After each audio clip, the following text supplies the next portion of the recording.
Bismillahirrahmanirrahim. Alhamdulillah.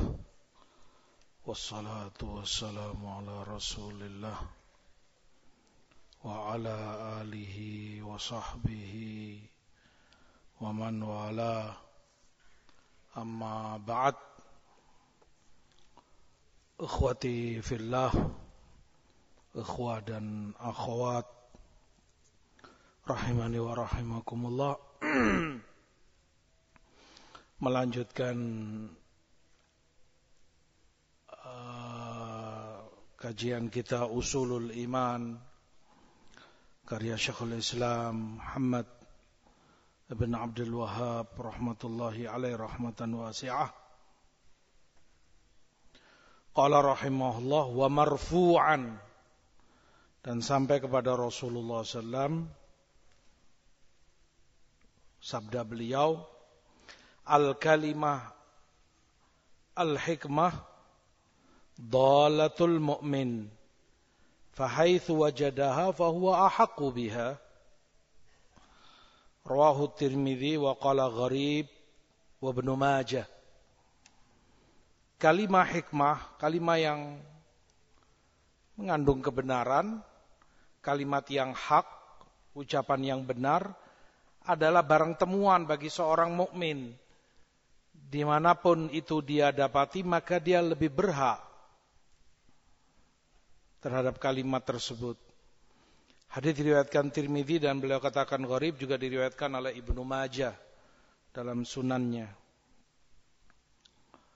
Wa an Ali bin Abi Thalib radhiyallahu anhu qala innal faqih haqqal faqih man lam yuqannitin nasa min rahmatillah wa lam yurakhis lahum fi ma'asillah wa lam yu'amminhum min adzabillah wa lam yada'il qur'ana raghbatan anhu ila ghairihi innahu la khaira fi ibadatin la ilma fiha wa la ilma la fahma fihi wala qira'ata la tadabbura fiha.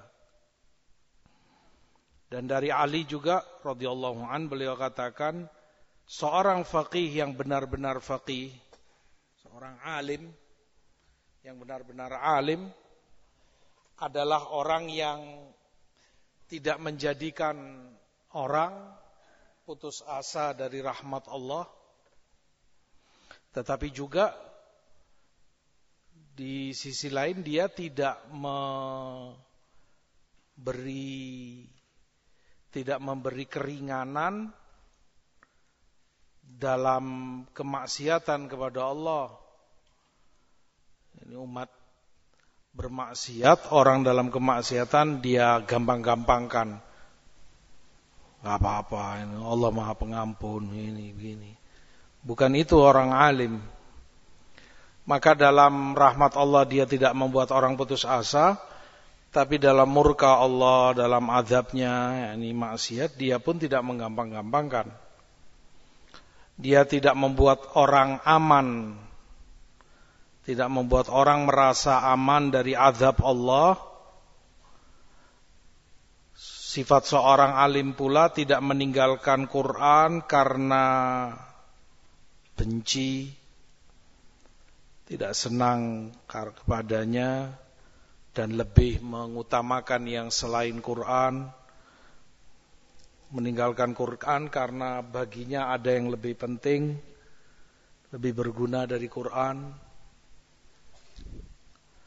Kata Ali, tidak ada kebaikan dalam suatu ibadah yang tidak ada ilmu padanya, dan tidak ada gunanya ilmu kalau tidak dibarengi dengan pemahaman yang benar, dan tidak ada gunanya bacaan kalau tidak dibarengi dengan tadabbur.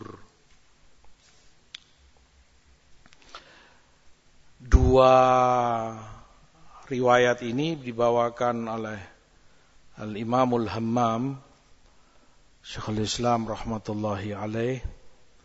Yang pertama,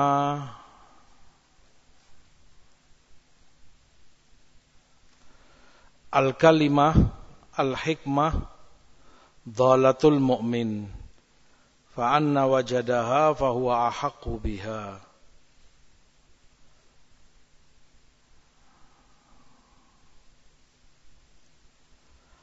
Dalam riwayat ini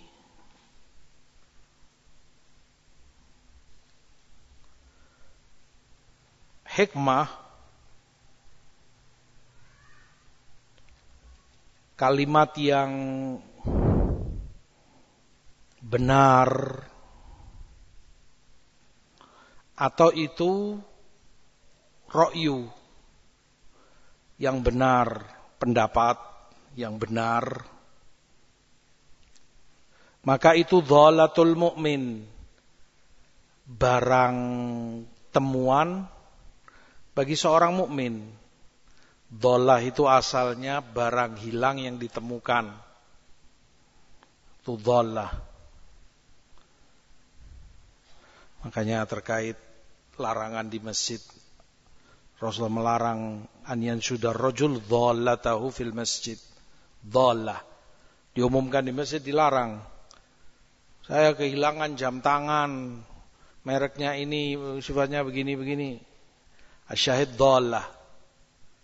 Dhalatul mu'min itu barang temuan bagi seorang mukmin. Pendapat yang benar, ucapan yang benar. Arti dari riwayat ini karena seorang mukmin, sifat seorang mukmin adalah selalu berusaha mencari kebenaran,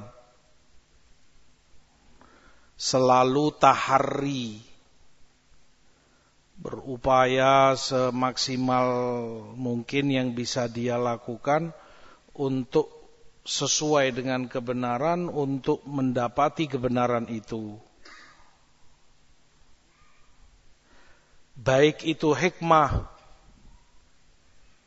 dalam ucapan, kebenaran dalam ucapan, perkataan, atau itu kebenaran dalam af'al, perbuatan. Ini perbuatan itu perbuatan yang benar, amalan yang benar.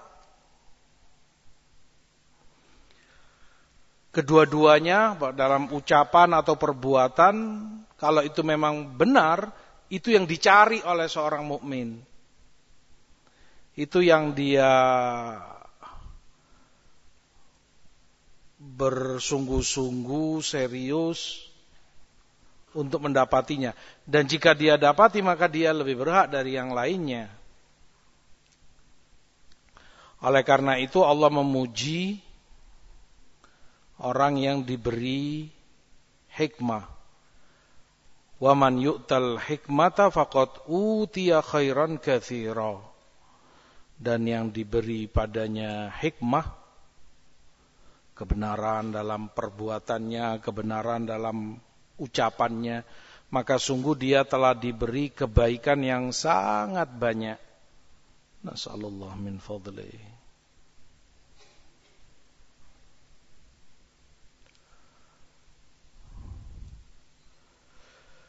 Dengan demikian hadis menjelaskan bahwa termasuk sifat seorang mukmin, sifat yang seharusnya ada pada seorang mukmin, patut dia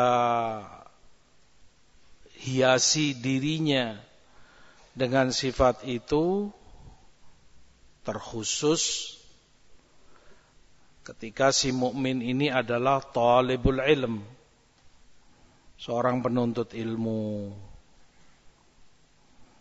adalah selalu mencari dan mengutamakan hikmah, kebenaran dalam setiap ucapannya, dalam setiap perbuatannya. Dengan itu dia tidak akan berbuat semaunya. Dia tidak akan lakukan sesuatu semau hawa nafsunya. Perkaranya bukan mana yang dia senangi, yang dia cocoki atau tidak. Bukan. Tetapi baginya mana yang shawab, mana yang benar. mana yang hikmah mencocoki kebenaran. Maka hikmah, martabat yang paling tinggi pada hikmah ulama sebutkan adalah selama itu ada di dalam sunnah Rasul sallallahu alaihi wasallam, kemudian itu ada dalam hadyu sahabah, ada dalam bimbingan contoh dari para sahabat radhiyallahu anhum, bagaimana perbuatan mereka, bagaimana tindak tanduk mereka, bagaimana ucapan mereka, fatwa mereka dicari oleh seorang mukmin. Itu yang dia ingin tahu untuk dia praktekkan, dia pegangi pada dirinya. Kemudian setelah itu hadyu, contoh ucapan, ini penjelasan perbuatan dari a'immatul Islam, imam-imam ulama Islam dari tabi'in, atba' tabi'in dan ke bawah. Itulah hikmah. Hikmah muktasabah, hikmah yang bisa dicari, hikmah yang bisa dipelajari.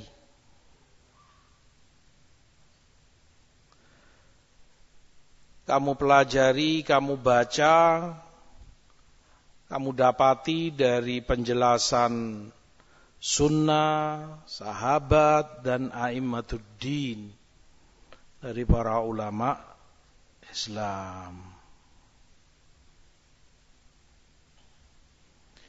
Oleh karena itu, hikmah juga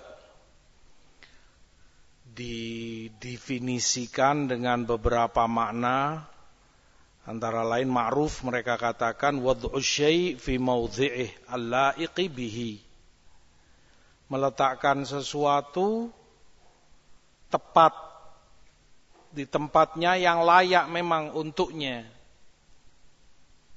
maka itu hikmah. Atau meletakkan sesuatu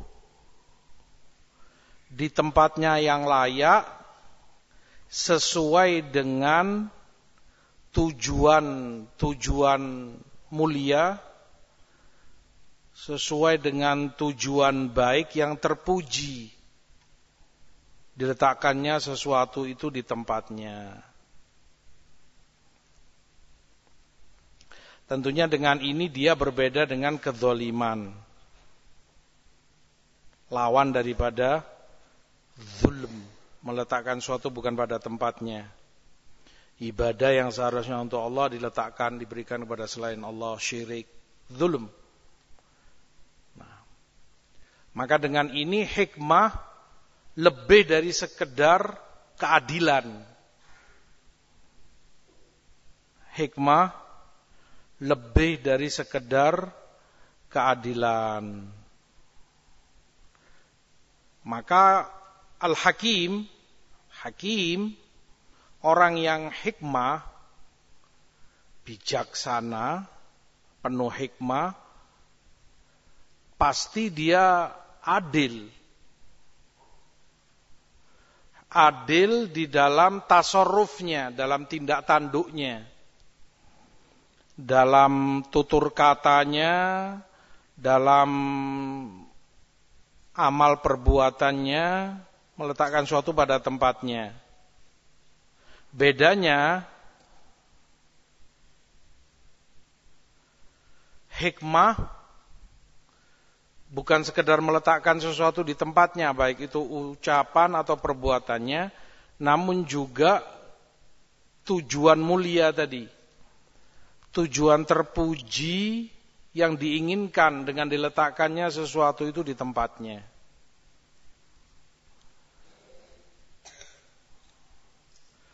Dari situ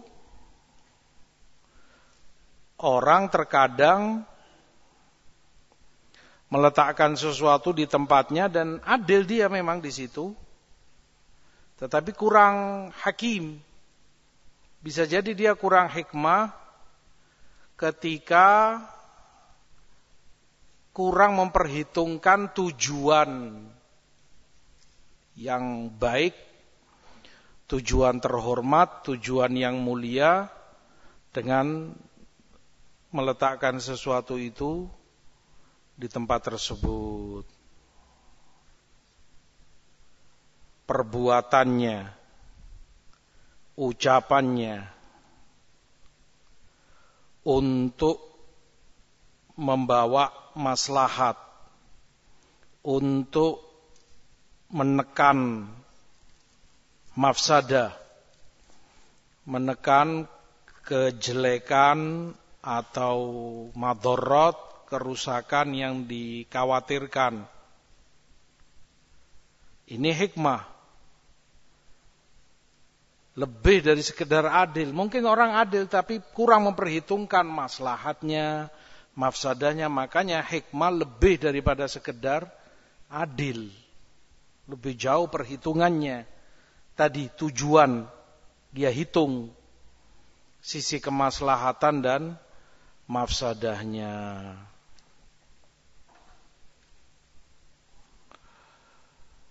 Al-muhim, athar riwayat ini mengajarkan untuk seorang mukmin itu, ini babnya adalah ihtiramul haq. Ihtiram al-haq. Untuk kita diajari menghormati kebenaran. Ketika itu memang benar, hormati, terima, hargai, lakukan, amalkan. Hatta itu dalam perkara-perkara duniawiyah. Jangankan itu perkara akhirat, perkara duniawiyah. Kalau memang kamu keliru, tindakanmu yang ini nggak tepat, salah, dan temanmu yang itu menunjukkan ini begini-gini, dan dia yang benar, kamu tahu dia yang benar, hormati kebenaran itu. Dengan kamu terima, iya memang kamu yang benar. Betul-betul aku memang keliru ini, aku salah. Dididik kita untuk ihtiram kepada al-haq, kepada shawab, kepada hikmah. Itu yang dimaksud. Agar orang tidak menolak atau mengingkari kebenaran hanya karena bukan dari dia, karena bukan dia yang bicara, karena bukan dia yang menunjukkan. Maka karena itu kemudian dia tolak atau dia dustakan, dia ingkari, enggak ada, enggak benar, wow ini begini-begini. Ada 1001 alasan untuk orang berdebat. Intinya dia ingin menolak. Bukan sifat seorang mukmin. Terlebih itu talibul ilm, bukan sifatnya. Seorang talibul ilm harus belajar dari perkara-perkara kecil, bahkan dalam perkara-perkara duniawiyah hatta, untuk yahtarimul haq wa ahlah, yahtarimul haq wa sahibahu, menghormati kebenaran dan orangnya yang membawa atau menyampaikan kebenaran itu. Hormati. Belajarlah kita untuk menghargai dan menghormati al-haq. Dahulukan dan utamakan itu dari segalanya. Sehingga terbiasa ketika kebenaran itu disampaikan, ringan bagi kita untuk menerimanya. Gampang untuk kita tunduk dan mengikuti kebenaran tersebut. Itu yang dimaksud. Kita jelaskan demikian.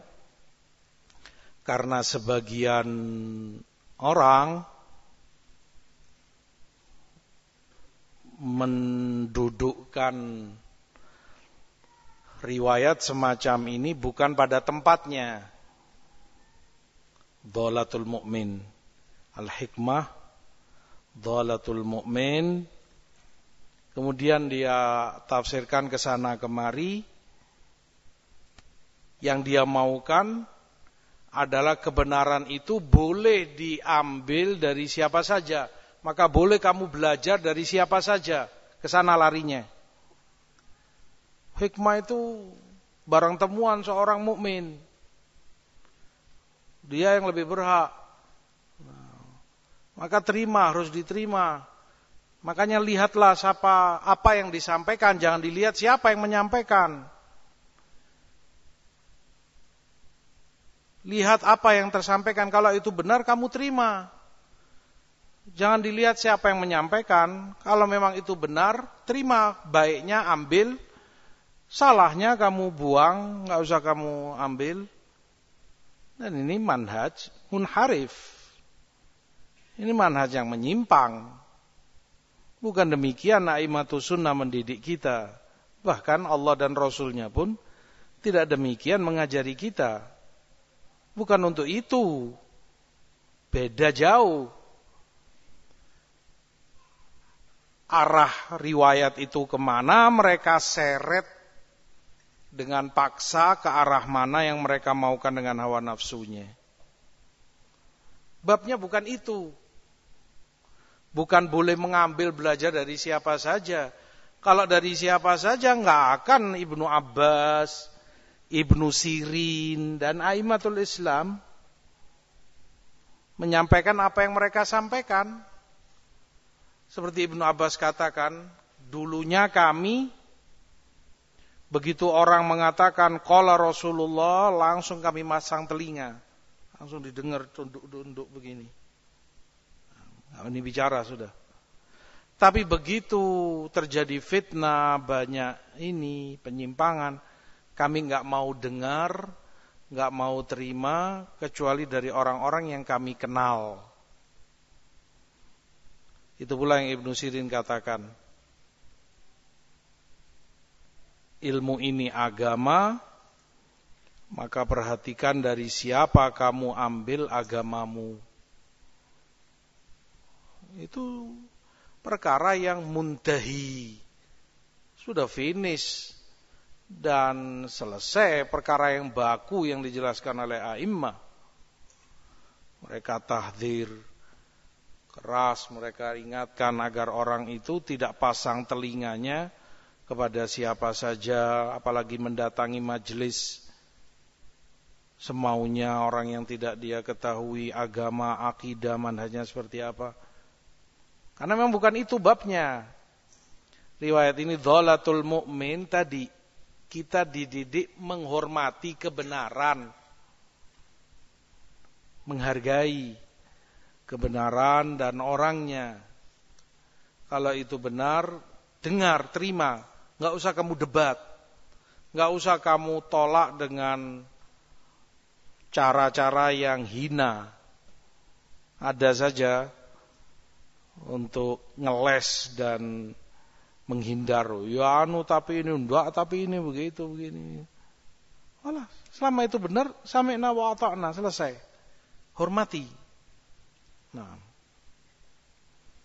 Maka dengan itu sifat seorang talibul ilm harus selalu belajar menghormati kebenaran. Hikmah dalam ucapannya, hikmah dalam perbuatannya. Kemudian athar Ali radhiyallahu ta'ala an,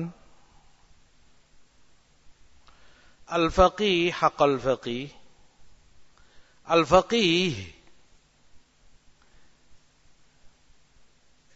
al-faqih bi kitabillah wa bi sunnati Rasulillah.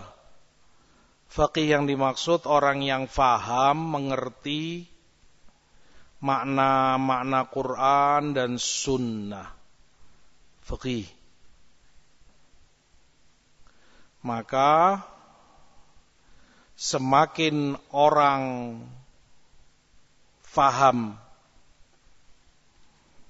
terhadap nusus Quran dan sunnah, dialah afqahun nas, dialah a'lamun nas, orang yang paling berilmu, paling alim, paling faqih.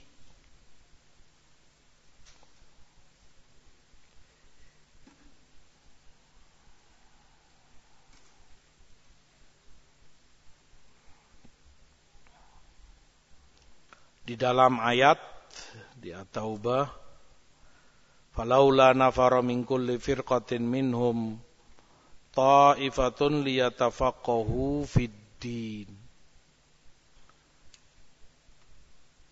Falaula nafara min kulli firqah, kalau saja sekelompok dari setiap kelompok itu ada yang bertafaqquh, belajar ilmu din, ilmu kitab was sunnah, baik itu kelompok yang nafirah atau kelompok yang qaidah, yang duduk.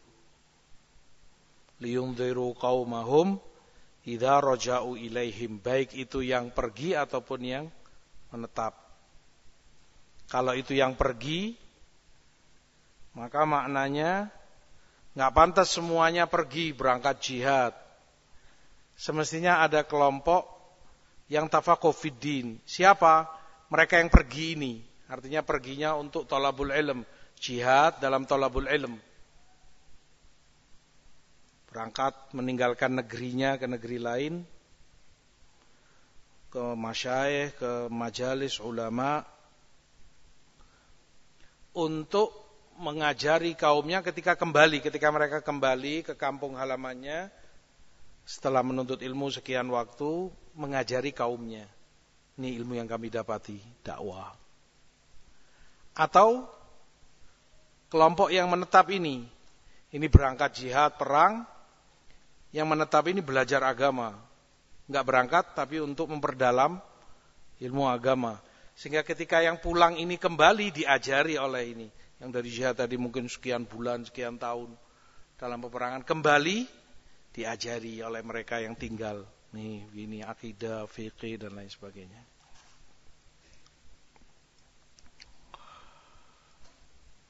Maka al-fiqhu fid din, al-ilm bihududi ma anzalallahu ala rasuli, ilmu tentang batasan yang Allah turunkan kepada Rasulnya. Ali katakan al-faqih haqqal faqih,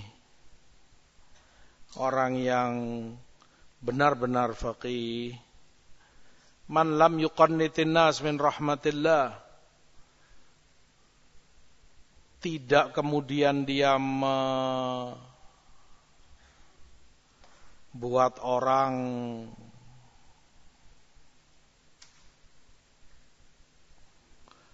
putus asa dari rahmat Allah, tapi juga tidak membuat orang bebas semaunya dalam kemaksiatan.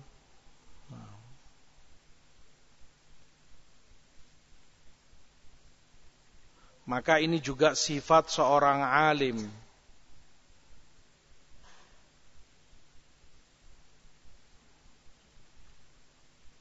Adapun orang yang tidak berilmu atau kurang ilmunya,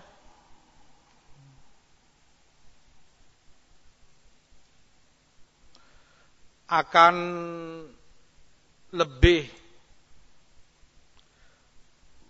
menguatkan salah satu dari dua sayap ini, dua sisi ini. Kalau faqih, haqqal faqih seperti Ali katakan, yang benar-benar alim mengerti nusus Quran wa sunnah, seperti sayap burung mengepak, seimbang, sehingga bisa terbang dengan tenang, enggak jatuh di langit.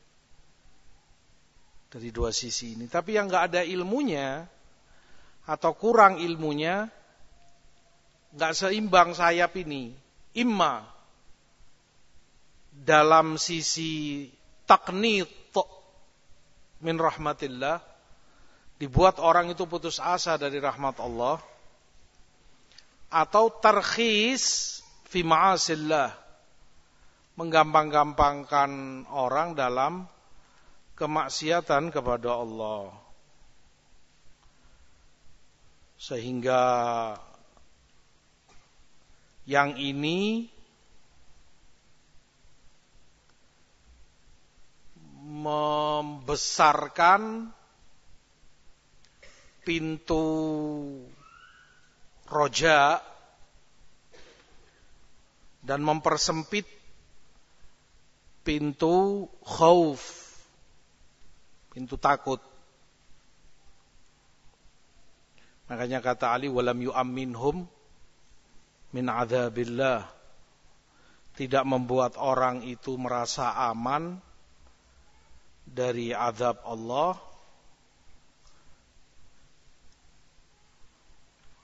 dari murkanya.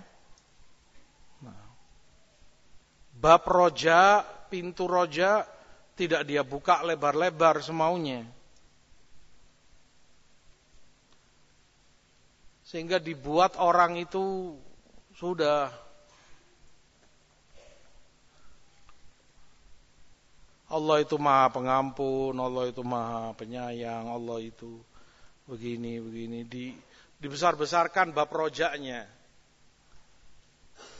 Yang maksiat terus dalam kemaksiatannya, pelanggaran demi pelanggaran, dan itu banyak dilakukan oleh beberapa dai penyeru pada kesesatan.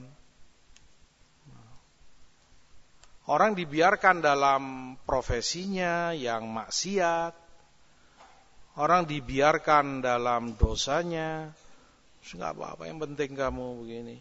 Dan dibawakan nusus-nusus yang ke arah sana.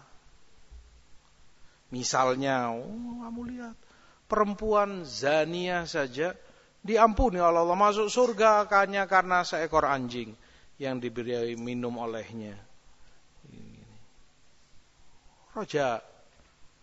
Yang penting kamu sedekah, yang penting nyantuni, Masya Allah masih nyantuni anak yatim, ini itu, berbuat baik begini. Profesinya, pekerjaan dia, amalan dia yang maksiat dosa dibiarkan. Bukan kemudian dinasihati haram ini nggak boleh, tinggalkan. Ini maksiat kepada Allah, melanggar syariatnya, nggak ada.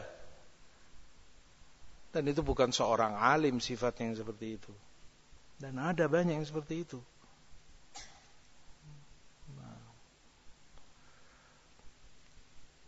Di sisi lain, juga dia tidak membesarkan pintu al-khauf.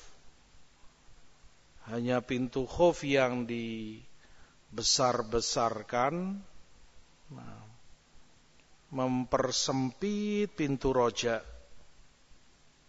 Dan ini yang dikenal dengan nama al-wa'idiyah. Hanya melihat nusus yang bicara tentang ancaman-ancaman Allah, azabnya, yang berbuat ini, dosanya ini, murka Allah, azabnya ini, ancamannya ini. Hanya itu yang dia besarkan.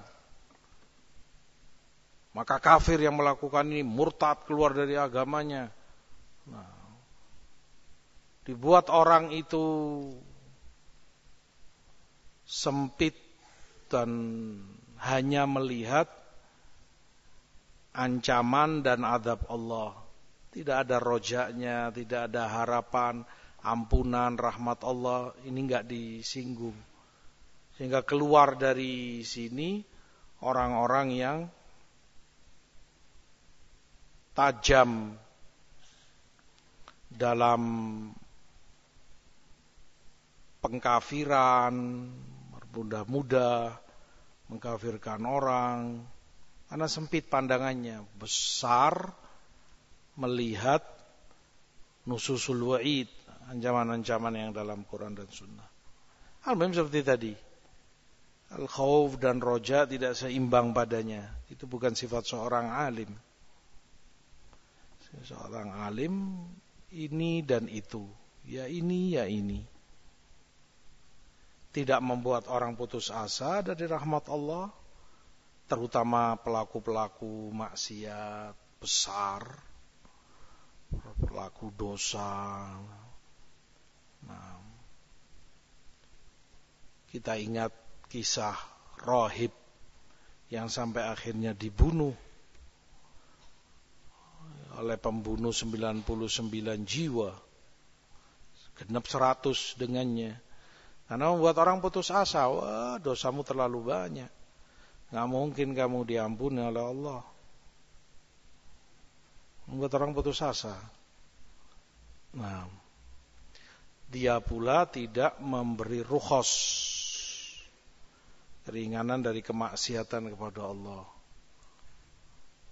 Beberapa dai yang menggampang-gampangkan kemaksiatan. Nah, boleh, ini boleh, itu boleh. Nah, sampai dalam satu wawancara, sebagai contoh saja, ada dai besar, kondang, dan dia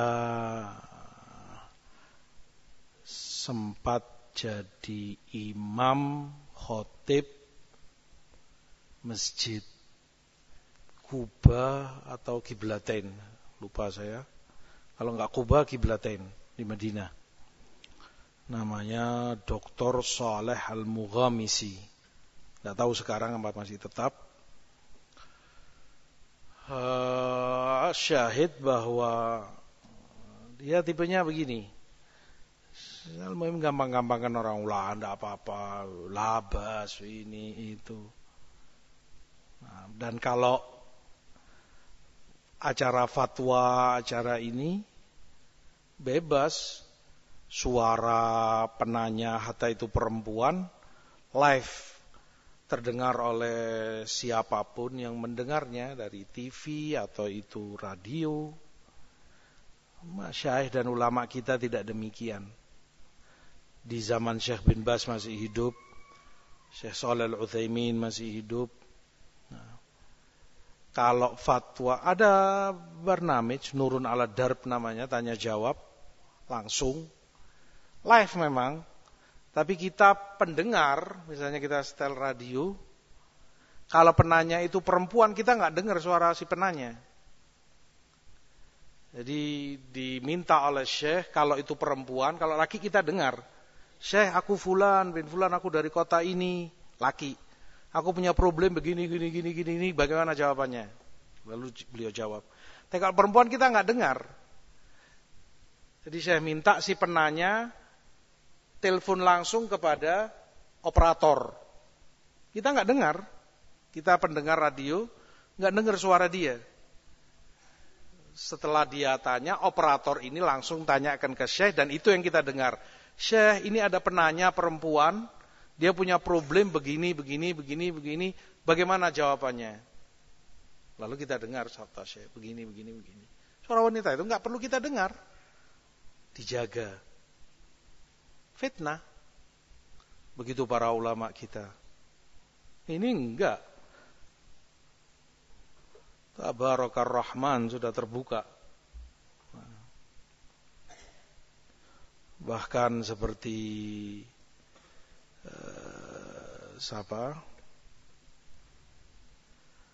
Al-Arifi, juga dai kondang, Dr. Al-Arifi, kalau belum selesai itu pertanyaan atau si penanya belum puas dengan jawabannya, tanpa sungkan, tanpa malu, tanpa risih, dia katakan, perempuan ini si penanya, kepada si penanya, nanti setelah acara bisa hubungi Japri ke saya, nomor saya ini. Ish hadza. Dakwah dengan cara seperti apa seperti ini? Siapa yang dia tiru? Muhammad Al-Arifi, ma'ruf. Asy-syahid kembali kepada Al-Mughamisi. Suatu ketika ada seorang ibu tua telepon ke dia. Ya Syekh, aku mau menyampaikan sesuatu padamu. Silakan, kata dia. Sebelumnya jazakallah khair, banyak terima kasih anak saya banyak terpengaruh kepadamu. Karena dia seringnya rokoik yang dibahas itu hal-hal yang melunakkan hati, akhlak ini itu, rokoik. Dulu anak saya ini sulitnya minta ampun kalau disuruh sholat, kalau disuruh ke masjid. Sekarang Masya Allah rajin ke masjid. Nah, sekarang Masya Allah baktinya sama orang tuanya betul-betul berubah. Dan itu karena sering mendengar ceramah-ceramahmu begini. Dan dia sangat-sangat senang, sangat-sangat terpengaruh olehmu begini. Cuman ada satu yang mengganjal dalam hatiku, kata si ibu ini. Apa itu wahai ammah? Sampaikan aja, sampaikan. Anakku dulunya halik, dicukur jenggotnya. Anak muda. Walhamdulillah sekarang Masya Allah jenggotnya lebat. Dia pelihara jadi multazim, jadi anak yang istiqomah. Nah, dia sangat Masya Allah lah ketaatannya. Nah, yang mengganjal dalam hatiku, engkau yang jadi toladan, kamu yang jadi panutan, kamu yang jadi ini. Malah yang mengganjal, engkaunya sendiri halik. Mesti cukuran jenggotnya habis. Apa-apaan ini, kata si ibu ini. Dia bingung. Dia bingungan. Ini para ulama khilaf masalah melebatkan jenggot ini bagaimana hadisnya. Terkadang diriwayatkan begini ke sana kemari. Inti yang dia sampaikan, maka aku sampaikan kepadamu wahai ibu dan kepada anakmu, ambil perkataanku, jangan engkau tiru aku.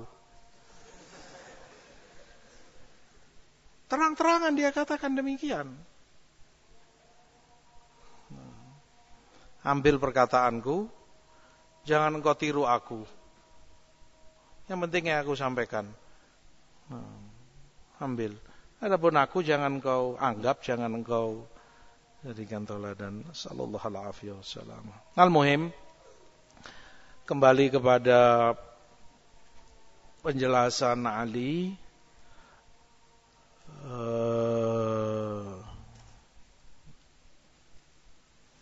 Jangan seorang alim itu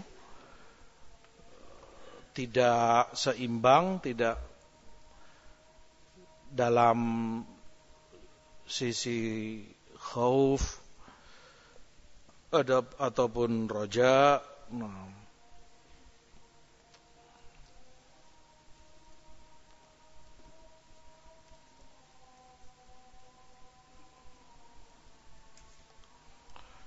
Tetapi hadza wa hadza, dia pertimbangkan, lebih tahu, hakim, jika orang ini ketakutan karena dosa-dosanya, ya dibesarkan hatinya dengan roja. Allah itu Maha Pengampun. Biasanya saat orang itu sakit parah, mau mati, seringnya orang itu ketakutan dan hampir putus asa dari rahmat Allah. Enggak mungkin aku diampuni. Hingga dosa-dosanya dia sudah saat hidup bagaimana. Semacam ini perlu dibesarkan, rojaknya. Allah si akhi, insyaallah khair. Rabbak Maha Pengampun, Allah itu Rahim. Berhusnudzonlah kepada Allah. Perlu demikian. Karena dia hampir putus asa kondisinya. Di sisi lain yang sedang dalam gemerlap hidup, sedang foya-foya sedang ini perlu diingatkan, hati-hati. Nah, jangan kamu merasa aman dari azab Allah, dari murkanya, takutlah begini. Itu yang perlu diperbesar. Dilihat mana yang lebih dibutuhkan oleh seseorang. Nah, itu mungkin secara umum. Terakhir mungkin yang Ali katakan, ibadah tidak ada baiknya kalau itu tanpa ilmu, dan itu ma'ruf, karena ilmu adalah imamnya amalan, penentu. Tidak akan ada manfaatnya ibadah itu tanpa didasari ilmu, sia-sia. Karena namanya imam, makmumnya, ibadahnya, amalannya harus ngikuti imam. Tanpa itu nggak ada gunanya, tidak ada artinya ibadah. Begitu pula ilmu tanpa pemahaman, nggak ada gunanya. Hanya belajar, tapi tidak mengerti apa yang dia baca, apa yang dia pelajari. Sebagian orang membaca hanya untuk tabarrukan, supaya dapat barokahnya. Di beberapa pondok, ma'had, dibaca Bukhari, itu Sahih Bukhari dari awal hingga akhir. Qala al-Imam Bukhari haddatsana fulan, qala haddatsana fulan, amba'ana fulan an fulan, qala Rasulullah amba'ana fulan, qala Rasulullah, sampai akhir. Tujuannya supaya dapat barokah. Isi hadis ini apa, kandungannya bagaimana, dalam akidah apa yang harus dia yakini, dalam ibadah amalan dia harus seperti apa yang harus dibenahi, muamalahnya, akhlaknya atau yang lainnya, sama sekali nggak paham dia. Yang penting dibaca, nggak ada gunanya. Buat apa ilmu kalau tidak ada pemahaman? Kamu sendiri nggak ngerti apa yang kamu baca. Itu seperti himar. Allah contohkan seperti keledai. Kamathalil himari yahmilu asfara. Keledai yang hanya bisa bawa kitab. Isi kitab ini apa, kandungannya apa, keledai itu nggak paham. Dia hanya membawa kitab itu di punggungnya, di obroknya. Dia nggak paham apa isi kitab ini. Tercela. Nah, inti yang diinginkan supaya kamu paham apa yang diajarkan Allah dalam ayat ini, apa yang diajarkan Rasulullah dalam hadis ini. Kalau itu kabar, berita, wajib diimani kebenarannya, diterima, diyakini, tentang yang lalu, tentang yang akan datang, kiamat, rinciannya. Kalau itu perintah, amalkan, larangan, tinggalkan. Demikian tujuannya, itu yang lebih inti. Dan itu sifat seorang alim, berusaha untuk faham. Makanya sebagian ulama salaf menangis kalau belum faham, tidak mengerti suatu masalah. Karena itu bukan sifat seorang alim, tidak mengerti dan tidak memahami apa yang dicontohkan, disebutkan oleh Allah atau Rasul sallallahu alaihi wasallam. Wafaqallahu al-jami' lima yuhibbu wa yarda. Wassalatu wassalamu ala Rasulillah. Walhamdulillahi rabbil alamin.